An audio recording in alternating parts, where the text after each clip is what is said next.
ఇక్కడ మహః నాలుగవ వ్యాకృతి. అదేమిటట మహా అంటే తద్బ్రహ్మ, అది బ్రహ్మమును సూచిస్తుంది. అదే బ్రహ్మం. ఓహో బ్రహ్మము అంటే అమ్మో ఎక్కడో ఎంతో. స ఆత్మ, మనకి ఉపనిషత్తు ఏ ఉపనిషత్తు అది? అయమాత్మ బ్రహ్మ చెప్పింది కదా. ఏ ఉపనిషత్తు?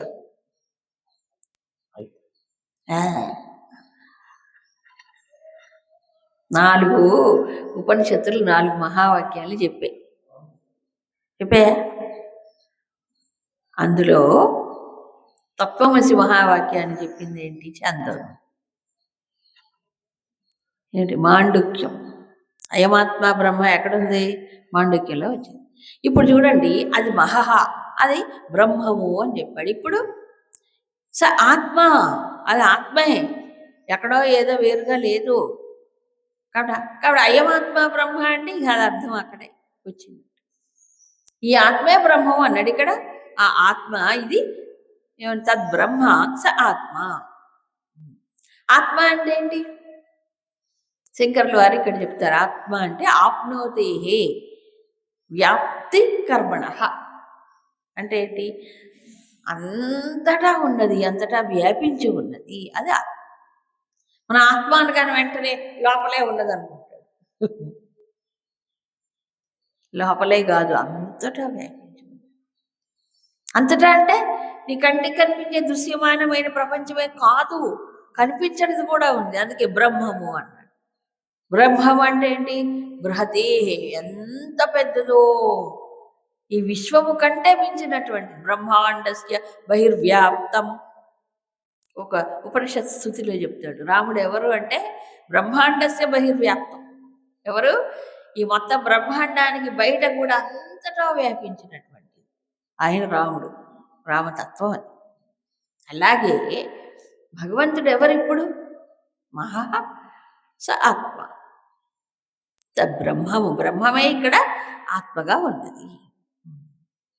తర్వాత అంగాని అన్యాహ దేవతాహ. మరి ఇప్పుడు బోల్డ్ మంది దేవతల గురించి చెప్పుకున్నాం కదా. ఎవరు? మిత్రుడు, వరుణుడు, అర్యముడు, ఇంకా ఎంతమందో దేవతలు ఉన్నారు. మరి వీళ్ళందరూ ఎవరండి దేవతలు? ఎవరా? అంగములు. అంగములు అంటే పార్ట్స్. మామూలుగా మన అంగములు దేనికి చెప్తాం? శరీరానికి అంగములు చెప్తాం. అంగి అంగములు. అంగి అంటే ఏమిటి? శరీరము కలిగిన, అంగములు కలిగిన వాడు అంగి. శరీరి, దేహి. మరి ఇవన్నీ అంగములు, పార్ట్స్, లిమ్స్, పార్ట్స్ అంటాం. ఈ దేవతలందరూ ఎవరు? ఆయనలో, ఆయనకు అంగములు. ఆయనేమో శరీరం అనుకోండి ఊరికి. వీళ్ళందరూ అంగములు. అంగములే, అంగములు అన్నీ కలిసిన శరీరగాడు. దేనికి దానికి కొంత శక్తి ఉంటుంది. ఏది? అంగములకు. కానీ ఇవన్నీ కలిస్తే ఆయన అవుతాడా? ఆహా, ఆయనలో ఇవన్నీ భాగములే. వీళ్ళందరూ కలిసిన ఆయన కాడు, వీళ్ళందరికంటే మించిన వాడు కదా. దేహి, దేహి అంటే దేహమును కలిగి ఉన్నవాడు కదా. ఈ దేహములకు ఇవన్నీ భాగములు ఉంటాయి కదా. అట్లాగే పరమాత్మ ఆయన ఎవరు? సర్వము తానే ఉన్నవాడు. ఈ దేవతలందరూ చిన్న చిన్న అంశములు, బుల్లి అంశం. ఇదే మనకి భాగవతం కథలో కూడా నిరూపించబడింది. కథల ద్వారా నిరూపించాడు. ఇంద్రుడు కానీ, బ్రహ్మ కానీ, బ్రహ్మ కూడా, అందరూ కూడా ఎవరు? ఆయన ఉద్యోగంలో పెడితే ఉంటారు, ఆయన తీసేస్తే పోతారు. అంతే అంతే కదా. వాళ్ళకి శక్తి లేదు. అట్లాగే మనకు కూడా శరీరములు, అంగములు ఉంటాయి. ఈ అంగములకు శక్తి సహజంగా ఉందా? లేదు. మరి ఈ శరీరి అనేవాడు, దేహి, దీన్ని ఏం చేస్తున్నాడు? వీటిని వాడుకుంటున్నాడు, ఉపయోగించుకుంటున్నాడు.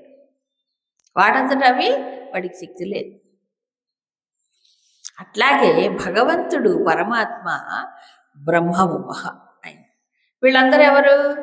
చిన్న చిన్న భాగాలు, అంశం. ఈ కృష్ణ అన్ని ఉపనిషత్తుల్లో చెప్పారు ఈ విషయాన్ని.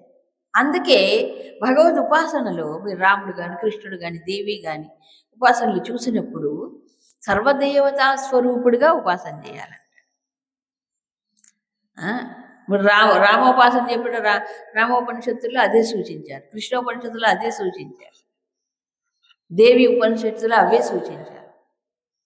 కాబట్టి ఏ దేవతను ఉపాసన చేయండి, ఏ నామరూపాల్లో చేసినా సర్వదేవతల్లో ఆయన అంశములుగా మరి ఎవరైనా పరబ్రహ్మముగానే చెయ్యాలి. అందుకే మనం శ్రీకృష్ణ పరబ్రహ్మణే నమః చెప్పట్లా?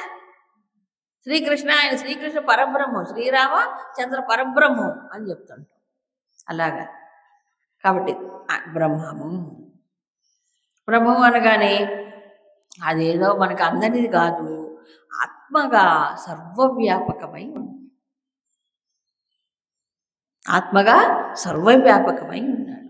ఎక్కడ? లోపల బయట, బాహ్యాభ్యంతర, బాహ్యంలోనూ లోపల కూడా ఉన్నాడు. ఈ అన్ని మంత్రాలు ఇవే సూచిస్తాయండి, అటు ఇటు కాస్త. నారాయణ సూక్తంలో ఏం చెప్పాడు? నారాయణ అంతః బహిః, నారాయణ ఎక్కడున్నాడు?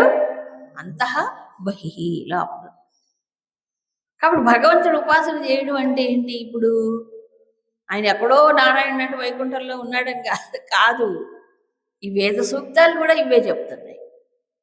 అవునా? అంతర్బహిశ్చ తత్సర్వం వ్యాప్య నారాయణ స్థిత, క్లియర్గా చెప్పాయి కదా. ఆ సంగతి మర్చిపోయి వైకుంఠవాసి అంటారు. అంతర్బహిశ్చ తత్సర్వం, అంతటా ఉన్నాడు, నిండి ఉన్నాడు, ఆయన లేనిది ఒక్క చోటు లేదు.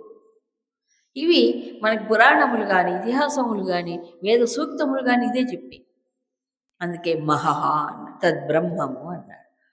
కాబట్టి ఆత్మరూపుడై అంతటా వ్యాపించాడు. కాబట్టి ఈ శక్తులు ఎవరు? మరి ఈ ప్రకృతిని నడిపించే శక్తులు, వాటికి శక్తి లేదో, ఈయన శక్తియే ఒక్కొక్కళ్ళలో కొంచెం కొంచెం అంశంగా పనిచేస్తుంది. వీటన్నిటినీ కలిగి ఉన్నవాడు, వీటన్నిటికంటే అతీతుడు పరబ్రహ్మము. అవునా? ఇలాగ చెప్పాడు.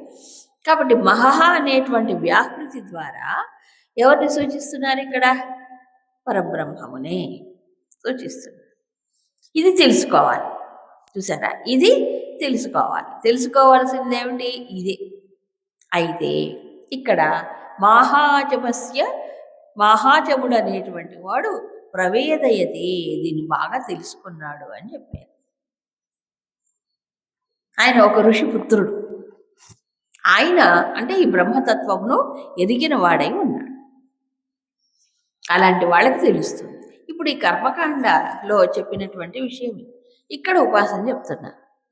ఎలా తెలుసుకోవాలి? 4వ దాన్ని కదా, 4వ దాన్ని అర్థం చేసుకోవాలంటే దానికి ఒక ఉపాసన క్రమం ఉంది. అంటే ప్రతి దాంట్లో ఇప్పుడు ఈ ఉపాసనల్లో ఒక్కొక్క దానికి 3 వ్యాహృతుల్ని సూచించి 4వది ఏమిటి అనేది కూడా ఇక్కడ చెప్తారు. 3 ద్వారా 4వది తెలుసుకోవాలి. మనకు మామూలుగా కూడా ఒక తెలియని దాన్ని సూచించాలి అంటే, చెప్పాలి అంటే తెలిసిన దాన్ని ఆధారంగానే తెలియని దాన్ని చెప్తాం. లేదా ఎలాగ చెప్పాలి చెప్పండి? ఇప్పుడు ఆ పరబ్రహ్మ ఏంటో నాకు తెలియదు కదా. తెలియని దాన్ని ఎలా చెప్పాలి, ఎలా అందించాలి ఈ బుద్ధికి అంటే మనకు తెలిసిన విషయాల్ని బట్టి అదిగో అది అని చెప్పాలి. అంతేగా, ఏ ఆధారము లేకుండా చెప్పినా ఎట్లా చెప్పడానికి వీలు లేదు.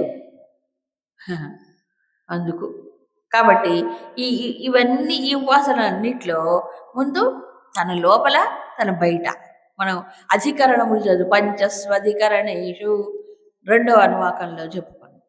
అలాగే ఇక్కడ కూడా దాదాపు అవే వస్తాయి, వాటి ద్వారా సూచిస్తారు. ఇదే ప్రొసీజర్, ఇంకో ప్రొసీజర్ లేదు. మనం చిన్నప్పుడు బీజగణితం అని ఆల్జీబ్రా చదువుకున్నాం. గణితంలో ఆల్జీబ్రా, గుండెగాబ్రా అని.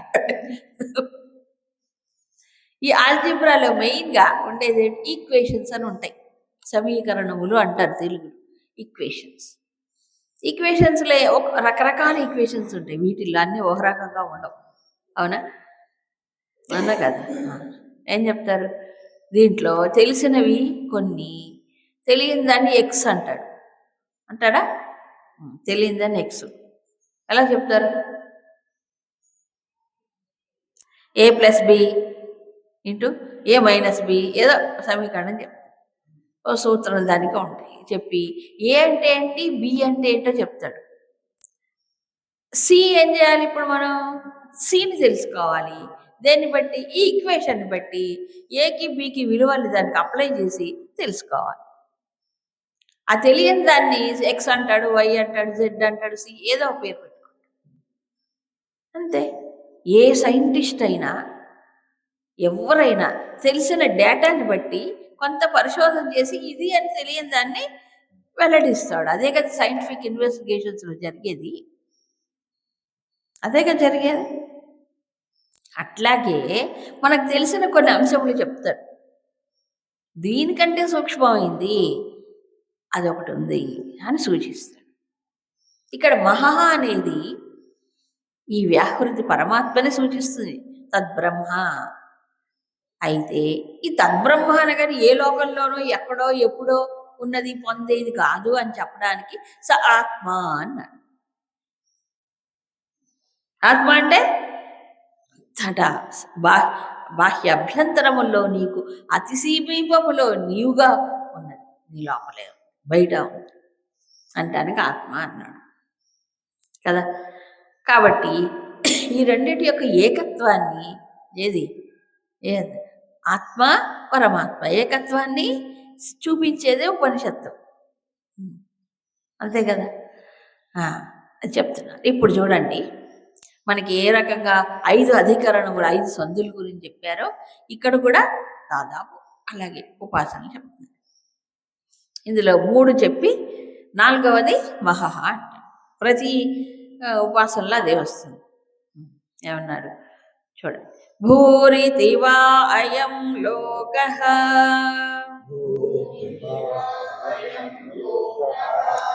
భువ ఇత్యంతరిక్షం సువరిత్యసౌ లోకః మహ ఇత్యాదిత్యః ఆదిత్యేన వావ సర్వే లోకా మహీయంతే.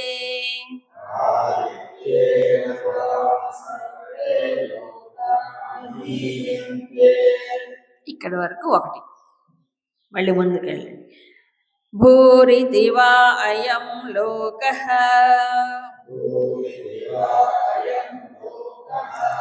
భువ ఇత్యంతరిక్షం సువరిత్యసౌ లోకః మహ ఇత్యాదిత్యః ఆదిత్యేన వావ సర్వే లోకా మహీయంతే.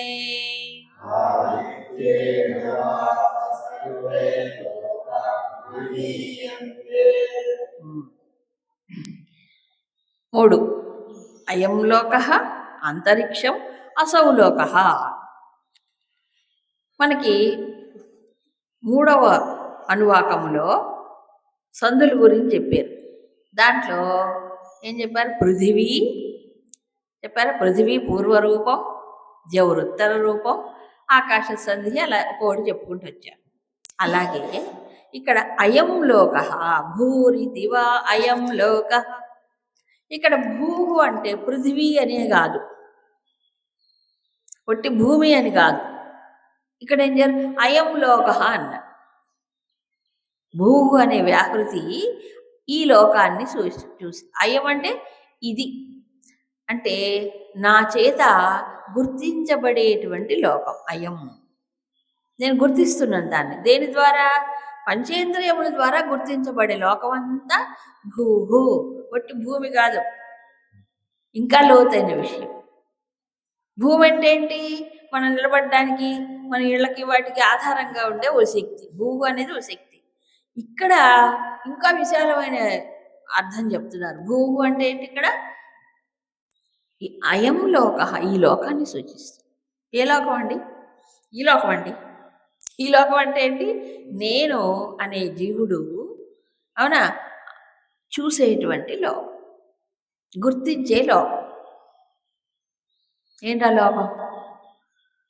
ఏ లోకం? అదే ఒక్కడి లోకమే కాదు, అందరి జీవుళ్ళు, అందరికీ కామన్ కదా ఇదంతా. కాబట్టి ఈ లోకం అంటే దృశ్య ప్రపంచం, శబ్ద ప్రపంచం, స్పర్శ అన్నీ కలిసి ఈ లోకం. Very good. ఇది భోహు అని. భువః ఇది అంతరిక్షం. భువః అనే వ్యాకృతిని ఏం చేస్తారు? అంతరిక్షం దానికి సూచనగా చెప్తారు. అంతరిక్షం అంటే ఎక్కడ ఉంటుంది? ఎక్కడ ఉంటుంది? పైన. ఆకాశం కాదు, మీరు ఉపనిషత్తు చదివినప్పుడు ఆకాశం అనకూడదు. అంతరిక్షం అంటే పైన ఉండేది. ఆకాశం అంటే ఈ మొత్తానికి సంధిగా ఉండేది ఆకాశం. అంతరిక్షం అంటే ఇప్పుడు చూడండి, మన వ్యోమగాములు అందరూ ఏం చేస్తున్నారు? అంతరిక్షంలో పోతున్నారు కదా. స్పేస్ షిప్స్ అంటారు, స్పేస్ షిప్స్ కదా. మన వాళ్ళందరూ రాకెట్లని వాటిని వీటిని ఎక్కడికి పంపిస్తున్నారు? అంతరిక్షంలోకి పంపిస్తున్నారు. అది అంతరిక్షం. ఆ తర్వాత సువరీతి అసౌలోక. ఈ అంతరిక్షానికంటే మించి ఇంకా బోల్డ్ ఉంది లోకం అంతా. ఇదేగా మనం ఏమనుకుంటాం? అబ్బో అంతరిక్షంలోకి వెళ్ళటమే గొప్ప అనుకుంటాం, అవునా? దానికి పైన ఇంకా ఉంది. మహా అయితే మన అంతరిక్ష నౌకలు ఎంతవరకు వెళ్ళాయి? చంద్రుడి దాకా పోయాయి, అవునా? మార్స్కి వెళ్ళడానికి ప్రయత్నాలు చేస్తున్నారని ఎప్పుడో అన్నారు. అందుకు ఆ పైన సూర్యుడు ఏ లోకంలో ఉన్నాడు చెప్పండి చూద్దాం. అందుకే ఇక్కడ తర్వాత చెప్పాడు, ఇప్పుడు మనకు అంతరిక్షం ఏదైతే ఉందో దానికంటే పైన ఉన్నటువంటి సువహ అసౌ లోక అన్నాడు. అదే ఆ పై లోకం అన్నాడు, కానీ అదేంటో చెప్పలేరు మనకు. అందుకే పురాణాలలో 14 లోకాలు చెప్పారు. ఇప్పుడు మోడర్న్ మ్యాన్ అవి ఉన్నాయంటారా లోకాలని అడుగుతాడు. నీకు తెలిసిందే లోకం అనుకుంటే ఎట్లా? నువ్వు చూసిందే లోకం అనుకుంటే ఎట్లా? నీకు తెలియనివి, నువ్వు చూడనివి, నువ్వు అనుభవించనివి ఇంకా బోల్డ్ ఉన్నాయి. 14 లోకాన్ని చెప్పలే, 14 భువనములు అన్నాడు. అందుకని మనకు కనిపించేదే కాదు, ఆ పైన ఉన్నాయి అసౌలోక, ఎన్నో ఉన్నాయి. అందుకే మన సూర్యలోకం అంటారు, చంద్రలోకం అంటారు, పితృలోకం అంటారు, దేవలోకం అంటారు, నాగలోకం అంటారు, ఇంకా ఎన్నో ఉన్నాయి. ఈ మానవుడు ఎంత వాడండి మొత్తం ప్రపంచంలో విశ్వంతో పోలిస్తే? ఈ భూమి ఎంతది కదా. ఈ ఇంద్రియాలు ఎంత అల్పమైన, ఇది చూసేదే లోకం కాదు. సూక్ష్మ లోకాలు ఉన్నాయి, అధోలోకాలు ఉన్నాయి, ఊర్ధ్వలోకాలు ఉన్నాయి. కాబట్టి అసౌలోక అంటే మానవుడికి అందరిది ఆ పైన అక్కడ. సరే, బాగుంది. అయితే ఇవన్నీ కూడా మహా 3 వ్యాహృతులు సూచించారు. 4వది ఏంటట? మహ ఇత్యాదిత్య. మహ అంటే ఆదిత్యుడు అని చెప్పాడు.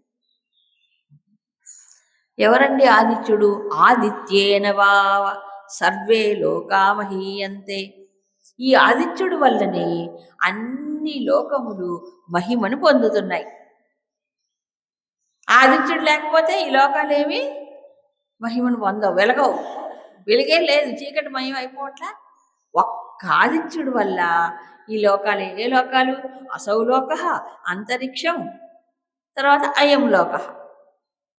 ఇవన్నీ కూడా ఆదిత్యుడు వల్లనే వెలుగుతున్నాయి, వెలిగింపబడుతున్నాయి, మహిమని పొందుతున్నాయి అని చెప్పి ఈ 3 కూడా. ఇప్పుడు ఈ 4వది మహా అన్నారు. సో ఈ 3 ద్వారా ఏం చేయాలి? 4వ దాన్ని గుర్తించాలి. ఈ 4వవాడు ఎక్కడున్నాడు? 3కి అతీతంగా ఉన్న 3లోనూ ఉంటాడు. మనకి వేదాంతాల్లో ఆత్మను గురించి చెప్పేటప్పుడు ఏమంటారు? తురీయం అంటాడు. తురీయం అంటే 4వది. అవునా? మిగతా మూడు ఏంటి? జాగ్రత్త, స్వప్న, సుషుప్తులు. కాబట్టి ఏమన్నారు? మూడింటికి, మూడు శరీరాలకు అతీతం, మూడు అవస్థలకి అతీతం, నాలుగవది అన్నాడు. అన్నారా? అంటే మూడింటికంటే వేరుగా విలక్షణంగా ఉన్నా మూడింటిలోనూ ఉన్నది అది. జాగ్రత్తలో లేదా ఆత్మ? స్వప్నంలో లేదా ప్రకాశం? ఉంది. మూడింట్లోనూ ఉంది, కానీ మూడింటికి అతీతంగా ఉంది. అలాగే ఈ నాలుగో వ్యాకృతి గురించి చెప్పినప్పుడు కూడా మహా అంటే మూడింటికి వేరుగా ఉన్న, మూడింటిలోనూ విలక్షణంగా ఉన్న మూడింటిలోనూ. అందుకు ఆదిత్యుడి వల్లనే ఈ లోకాలు మహిమను పొందుతున్నాయి అని చెప్పారు. ఆదిత్యుడు ఎవరు? మనకి సూర్యోపనిషత్, అక్షయ ఉపనిషత్తులో ఆదిత్యోపాసన గురించి చెప్పాడు. అక్కడ ఆదిత్యుడిని మొత్తం లోకానికి కూడా సమిష్టి ప్రాణశక్తిగా కూడా చెప్తారు. కేవలం ప్రాణశక్తే కాదు, అసలు బ్రహ్మముగా కూడా సూచిస్తారు. అందుకే మహా అంటాడు ఇక్కడ. సరే, ఆయా ఉపనిషత్తుల్లో ఆ రకంగా సూచన చేయడం జరిగింది. ఇది ఒక లోకం. ఏ లోకం? మానవుడు అనుభవించే లోకము, దానికంటే సూక్ష్మము, దానికంటే ఉన్నతం. వీటన్నిటికీ ఆదిత్యుడి వల్లనే మహిమ వస్తుంది. Very good. ఇక రెండవది చూడండి, దీనికంటే ఇంకొంచెం హయ్యర్. భూరితివా భూరితివా అగ్ని భువ ఇతి వాయు సువరిత్యాదిత్యః మహ ఇతి చంద్రమాః చంద్రమసావావ సర్వాణి జ్యోతిగంషి మహీయంతే.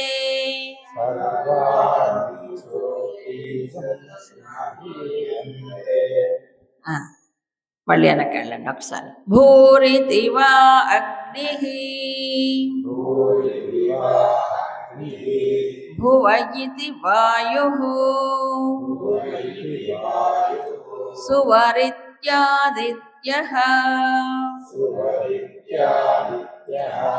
మహ ఇతి చంద్రమాః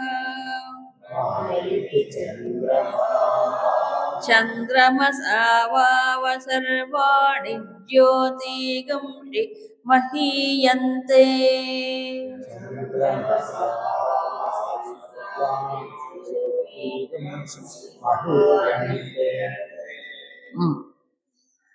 భూః ఇది అగ్ని. ఇందాక భూ అంటే అయం లోక అన్నారు, ఇక్కడ ఏమన్నారు? అగ్ని.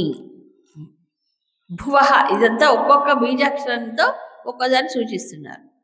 భువ ఇది వాయు. భువ అంటే వాయువుని సూచిస్తుంది. సువహ అంటే ఆదిత్యుడు. ఇప్పుడు చూడండి, ఇందాక ఆదిత్యుడు ఈ మూడింటికి విలక్షణముగా అతీతంగా మహా. ఇప్పుడు ఆదిత్యుడు దిగొచ్చాడు రెండవ దాంట్లో. ఏమయ్యాడు?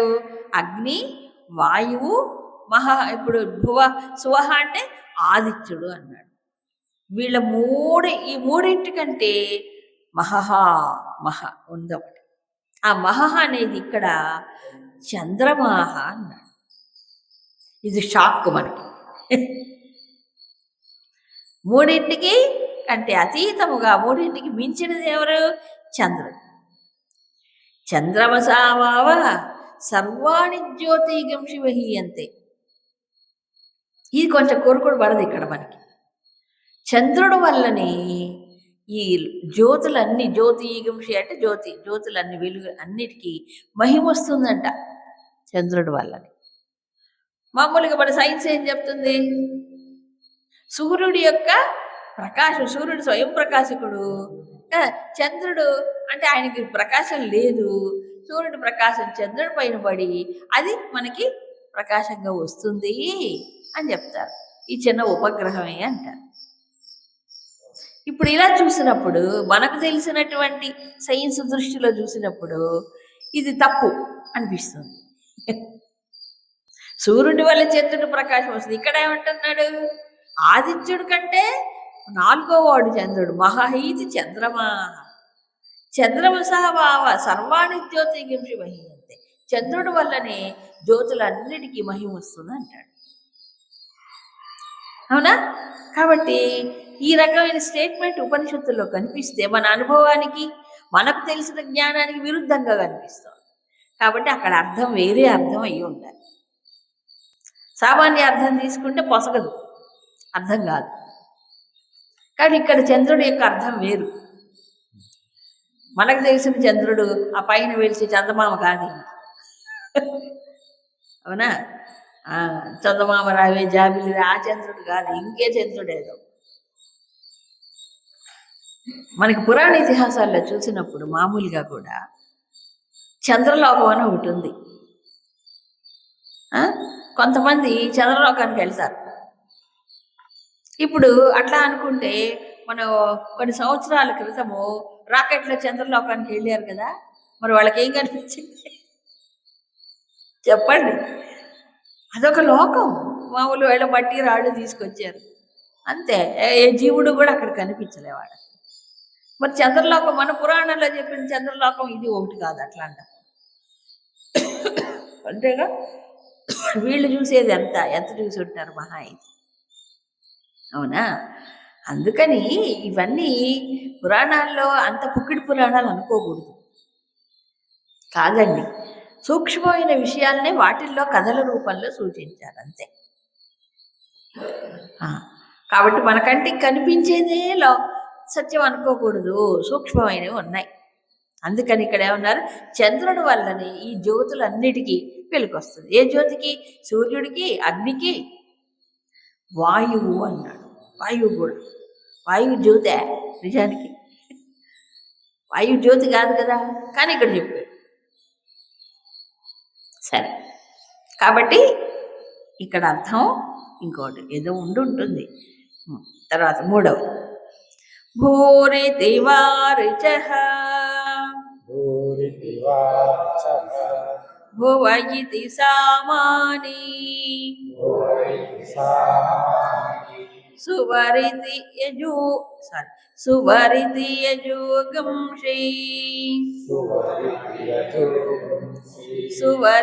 యజుగంషి మహయితి బ్రహ్మ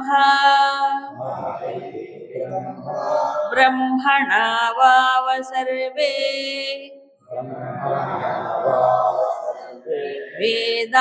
వేదామహీయంతే.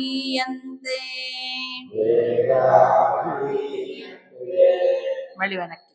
భూరితి వారిచః భువ ఇతి సామాని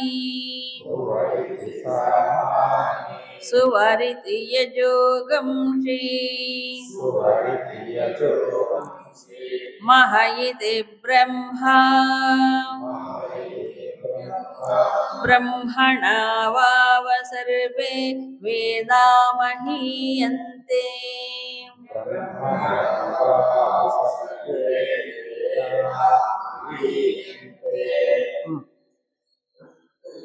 ఇది మనకి సాధారణంగా వైదిక కాలంలో తెలిసినవే. భూహు ఇది రుచః. భూహు అనే అక్షరము ఏం సూచిస్తుంది? వ్యాకృతి. రుచః అంటే ఋగ్వేదంను సూచిస్తుంది. ఋగ్వేదం అంతా. అందుకే ఋగ్వేదానికి సారమైనటువంటి బీజాక్షరం భూహు అంటారు. భూహు. ఇక 2వది భువః ఇది సామాని. భువః ఇది సామాని. భువః అనేది సామములు, సామవేదం అంటారే, వాటిలో ఉండేవి సామములు అంటారు, అవి సూచిస్తుంది. సువహ ఇది యజోగంషి, యజుస్సులు అంటారు. సువహ అనే అక్షరం బీజాక్షరం యజుస్సుల్ని సూచిస్తుంది. మహయతి బ్రహ్మ. 4వది మహః అన్నారు కదా. మహః ఏం సూచిస్తుంది? బ్రహ్మ. ఏ బ్రహ్మ? చతుర్ముఖ బ్రహ్మ కాదు, బ్రహ్మము. బ్రహ్మణా వావ సర్వే వేదామహీయంతి. ఇక్కడ వేద అన్నారు, ఇందాక లోక అన్నారు. అంటే అన్ని వేదములు కూడా సర్వే వేదాహ బ్రహ్మణావావ మహీయంతే, బ్రహ్మము వల్లనే మహిమను పొందుతున్నాయి. అన్ని వేదములలో కూడా సూచించబడేది, ప్రతిపాదించబడేది ఎవరు? పరమాత్మ, బ్రహ్మమే. మైనస్ పరమాత్మ వేదాల్లో ఏమి లేదు. కాబట్టి పరమాత్మనే సూచిస్తూ పరమాత్మను అందుకోవడానికి వివిధ క్రమముగా ఆ సాధన విధానాన్ని చెప్పారు పెద్ద ఋషులు, అంతే కదా. అందుకని పరమాత్మ వల్లే వేదాలకి మహిమ వస్తుంది. అన్ని వేదాలు కూడా, వేద వేద్యుడు ఎవరు? ఆయన, సహజమే. అందుకని ఈ భూహు భూహ సువహ అనేటువంటిది అన్ని కర్మకాండాల్లో కూడా ఈ బీజాక్షర సహితమైనటువంటి ఇవి ఉంటాయి. భూహు స్వాహ, భూ స్వాహ, అక్కడ ఇంద్రాయ వరుణ ఏదో మంత్రాలు చెప్తారనుకోండి దానికి తగ్గట్టుగా. కానీ ఇక్కడ మాత్రము 3 వేదాలు చెప్పారు. ఋగ్వేదం, సామవేదం, అథర్వణం చెప్పలే, 4వ చెప్పలే. కాబట్టి 4వ దానికి ఓ ప్రత్యేకత ఉంది. ఇంతకుముందు మనం చెప్పుకున్నాం అథర్వం అంటే ఏంటి? నిశ్చలమైనది. అంతరార్థపరంగా చూసినప్పుడు నిశ్చలమైంది, కదలికలే అంతరార్థం చెప్పినప్పుడు. కాబట్టి పరమాత్మ పరబ్రహ్మం ఎలాంటి వాడు? లోకాలన్నీ కదులుతుంటాయి, మారిపోతుంటాయి. ఆయన మాత్రం లోకాధారుడు, అధిష్టానం. ఆయన ఎలా ఉంటాడు? అందుకు దానికి ప్రత్యేకంగా చెప్పలేదు. అన్నిట్లో ఉంటే అన్నిటికీ ఆధారమైనది. కాబట్టి బ్రహ్మము వల్లనే వీటికి మహిమ వచ్చింది అని చెప్పాడు. ఇదంతా బాహ్యంలో ఉన్న విషయాలు. ఒకటి లోకాలు చెప్పాడు, 2వది జ్యోతులు వెలుగులు చెప్పాడు, 3వది విద్య వేదాలు చెప్పాడు. సేమ్ ఇదే సంతులు మనకి ఇంతకుముందు చెప్పాడు. మన లోపలికి వస్తున్నాడు. ఏమిటది? భూరితి వై ప్రాణః భువ ఇత్యపానః సువరితి వ్యానః మహ ఇత్యన్నం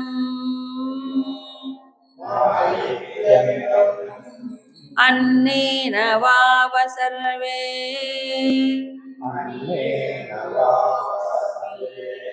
ప్రాణామహీయంతే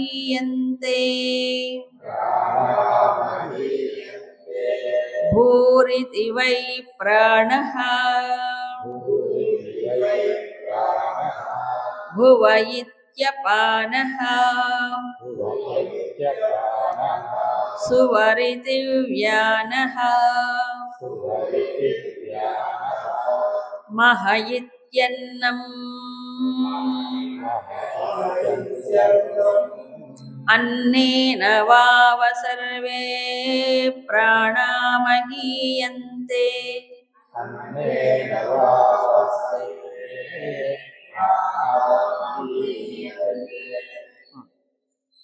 భూహు ఇది వై ప్రాణః. భూహు అనే బీజాక్షరం ఏం సూచిస్తుంది? ప్రాణం. మనకు పంచప్రాణాలు ఉన్నాయి, అందులో ప్రాణాన్ని సూచిస్తుంది. భువః ఇది అపానః. భువ అనేది అపాన శక్తిని, సువహ అనే బీజాక్షరం వ్యానాన్ని సూచిస్తుంది. మహ ఇది, మహ అంటే అన్నము. మిగతా 2 చెప్పలే, ఉదానం సమానం. అంటే అన్ని చెప్పరు ఉపాసనలో, కొన్నిటి ఆలంబనగా తీసుకొని చెప్తారు. అంటే వాటికి కూడా అని అర్థం చేసుకోవాలి. ఏమిటి? అన్నం. ఎందుకు అన్నం మహహ అన్నారు? కారణం ఏంటంటే అన్నేన వావ సర్వే ప్రాణా మహీయంతే. ఇక్కడ సర్వే అన్నాడు అంటే అన్ని ప్రాణాలు, అన్ని ప్రాణములు మహిమను పొందుతున్నాయంటే దేనివల్ల? అన్నం వల్లే. ఈ ప్రాణాలు గొప్పవే, వీటికి శక్తులు ఉన్నాయి. ప్రాణశక్తి, అపాన శక్తి, వ్యానశక్తి అంటూ ఉంటాం. అయితే అన్నం లేదనుకోండి, అప్పుడు ఏ శక్తి పనిచేస్తుంది? ఏ శక్తి పనిచేయదు. దీనికి టైంకి అన్నం వేసామనుకోండి, అప్పుడు ప్రాణములు ఏమవుతాయి? నిలబడతాయి కదా. ఆకలితో పాటు చచ్చిపోతానండి అంటారు కదా. అంటే ఏమవుతుంది? అన్నం లేకపోతే వీటికి శక్తి రాదు. అన్నం వల్లనే పోషించబడుతుంది. అంతే కదా, అన్నగత ప్రాణం అండి అంటాం. ఏదో ఒక అన్నం వేయాల్సింది. ఏ ప్రాణి అయినా ప్రాణం నిలబడాలంటే ఏం కావాలి? అన్నపానీయములు కావాలి. క్షుత్ పిపాస అనేది ప్రాణధర్మం కాబట్టి వాటికి వేయాల్సిందే. వేసినప్పుడు ఏమవుతుంది? బాగా పనిచేస్తాయి. కాబట్టి అన్నం వల్ల మహిమను పొందుతుంది, ఒప్పుకోవాలి. మనకు అనుభవం ఉంది. మిగతావన్నీ తెలిసినా తెలియపోయిన ఇది మాత్రం అనుభవం. ఓహో, ఇప్పుడు 4 చెప్పారు. 4 రకాలైన ఉపాసన. 1 లోకం, 2 జ్యోతులు వెలుగు, 3వది వేదం విద్య, 4వది మన ప్రాణములకు సంబంధించి. ఇంతకుముందు 5 సందులు చెప్పారు, గుర్తుందే. ఇప్పుడు ఇవన్నీ ఏంటి? ఒక్కొక్కటి ఒక ఉపాసనగా. మొట్టమొదటి ఈ లోకం అన్నాడు. ఈ లోకం అంటే ఏంటి? మనము ఇంద్రియములతో మనం గుర్తించే లోకం. అంతేనా? ఇంకా బాహ్య ప్రపంచం చూస్తే అంతరిక్షం ఉంది. అంతరిక్షానికి పైన ఎంత ఉందో ఎవరికి తెలుసు? అక్కడి దాకా వెళ్ళిన వాళ్ళు ఎవరు, చూసిన వాళ్ళు. చంద్రుడి దాకా పోయారు, మహా అయితే ఇంకో గ్రహం దాకా పోతారేమో, మహా అయితే. సూర్యుడి దాకా వెళ్ళిన వాళ్ళే లేరు. కాబట్టి సూర్యుడు ఎక్కడున్నాడు? అందుకే అసౌ లోక ఎక్కడో ఉన్నాడు. కాబట్టి ఆ ఒక్క సూర్యుడు ఎంత దూరంలో ఉన్నా ఆయన వల్ల ఈ లోకానికి మహిమ వస్తుంది. ఒప్పుకోవాల్సిందే. సూర్యుడి వల్లనే మనకి మహిమ అంటే వెలుగు. ఇక్కడ భూమి, అక్కడ సూర్యుడు. ఆశ్చర్యం అంటే ఆశ్చర్యం. ఊహించండి, ఒక్కసారి ఊహించండి. ఎన్ని కోట్ల మైళ్ళ దూరంలో ఉన్నాడు సూర్యుడు. ఆ శక్తి ఏమిటి? ఊహించగలమా? అక్కడెక్కడో ఆ సూర్యుడు ఉంటే ఇన్ని కోట్ల మైళ్ళ దూరానికి ఈ వెలుగును, ఈ వేడి వ్యాపించిందంటే ఏం శక్తి అది? ఎంత మహిమ ఉండాలి దాంట్లో. మామూలుగా అగ్ని మనం ప్రజ్వలింపజేస్తే కొంత దూరం వరకే వస్తుంది దాని సెగ. అంత దూరంలో అయితే సెగ ఉండదు అంత. అలాగే మనం వెలుగు అనుకోండి, మన పెద్ద పెద్ద బల్బులు, ఎంత పెద్ద బల్బులు అయినా ఎంతవరకు ఫోకస్ ఉంటుంది? కొంతవరకే. మరి ఆ బల్బు ఏమిటి? సామాన్యమైన బల్బు కాదు. ఎంత దూరంలో ఉంటే మనకి సెగ కొడుతుంది. ఇక్కడ మధ్యాహ్నం అయ్యేటప్పటికీ తలకాయ మాడిపోతుంది. ఏంటది కదా. అందుకు మహహా అన్న 4వది. ఆ సూర్యుడు వల్ల మరి అన్ని లోకాలకి వెలుగొస్తుంది, వేడొస్తుంది అని. మిగతావి ఇంకా రేపు చూస్తాం.